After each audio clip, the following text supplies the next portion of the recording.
Hey again, YouTube, Nutjob with Machete back with, well, it's another SR knife review. You might have seen the three from before. Well, this one popped up in my suggested knives, and I thought I'd pick it up. This is, if I'm correct, the SR777A, and if I'm wrong, I'll put it here. And if I'm not, I'll just put no. And it's definitely different than what you guys saw before. Let's come close and I'll show it to you. So this is almost a Warncliffe style blade with a small swedge on the back. It's got a fuller, which kind of confused me, but given the weight, it's actually a heavy little knife. This is actually kind of nice. It's got a nitride coating on a stainless steel blade. I can't remember exactly what stainless steel it is, so I'll put the specs and everything below. You can see it's got a flipper for deployment, but it also has a disc so that you can deploy it that way as well. Handle scales on one side, G10 and aluminum, but it is a frame lock instead of a liner lock, which I rather enjoy. These are anodized steel rather than anodized aluminum for the clip, and the bushing nuts as well as the flipper. Now you can open it with the flipper, or sorry, not the flipper, the disc, or you can open it with the flipper. Now when you open it with the flipper, I always give it a little bit of English so it locks up nice and clean.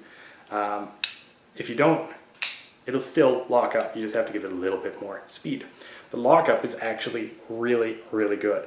Nice and secure.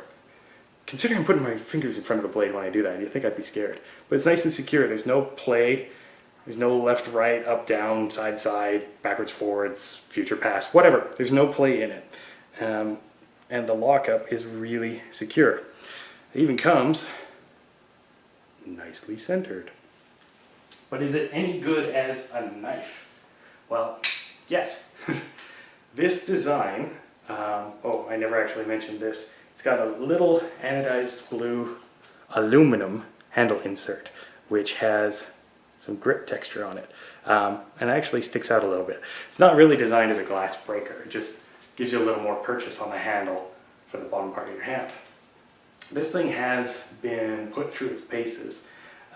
It works well in pretty much any situation as a utility knife. It's less of a gentleman's knife because of the overall size, but it is still an awesome blade to have with you as part of your EDC. It's sharp.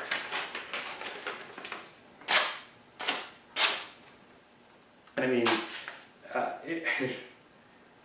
it's actually probably one of the easier of the 4 SR knives I've picked up to sharpen, obviously. It's a straight edge, nice, simple, straight edge.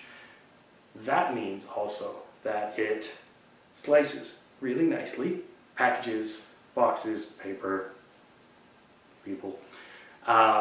It does it all really, really well. And it's actually fairly comfortable in your hand. What I found is that little disc, when I'm gripping and I'm doing a little bit of work with it, I put my thumb immediately on that disc, which makes up for lack of jimping along the spine, because it gives you a good point for purchase, and it gives you really good point to apply forward pressure.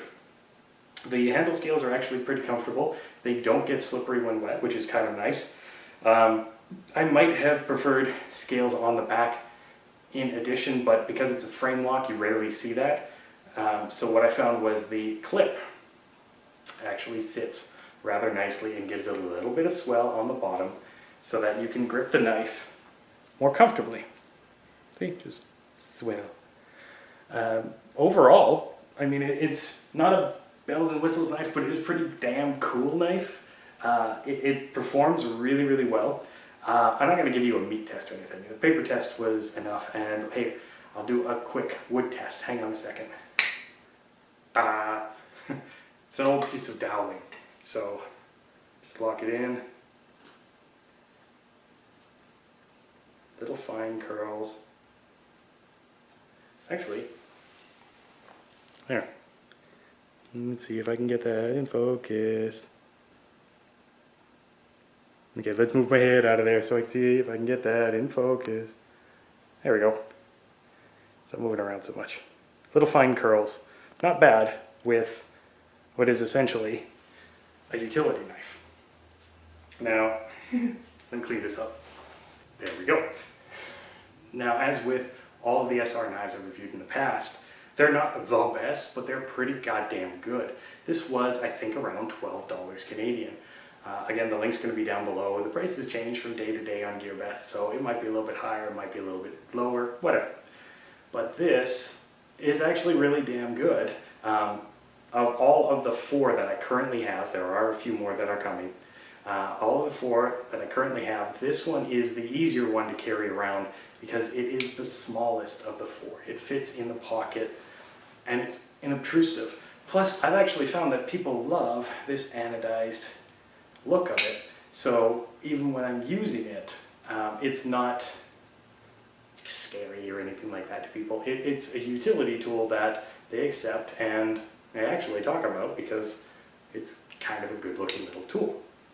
But there's not really anything else that I can add to it. It's sturdy, cheap, but actually really damn good. So hey, if those are the qualities you're looking for in a knife, go ahead, pick one up. That's about it. Thanks so much for watching this review. If you like videos like this, feel free to click like, subscribe for more videos like this in the future, and as always, feel free to share this video as much as you want. And until next time, guys, I'm Nutjob with a Machete. Stay sharp.